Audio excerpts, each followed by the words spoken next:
यहाँ जमा हुए हैं।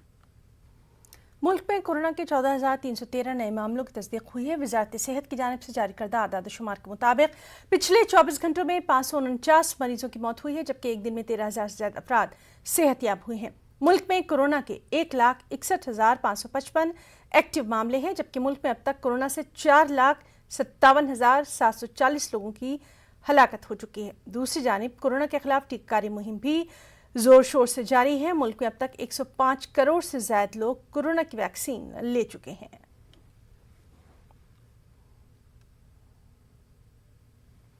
दिल्ली में डेंगू के मामलों में तेजी से इजाफा देखा जा रहा है। अस्पतालों में डेंगू के मरीजों की तादाद लगातार बढ़ती जा रही है और इसी हालत को देखते हुए दिल्ली हुकूमत ने कोविड के इलाज के लिए मुख्तस किए गए 33% बेड्स को इस्तेमाल करने का फैसला कर लिया है। यानी अब से जो बेड्स मुख्तस किए गए थे उनका इस्तेमाल दूसरे मरीजों के लिए भी यहां किया जा सकेगा।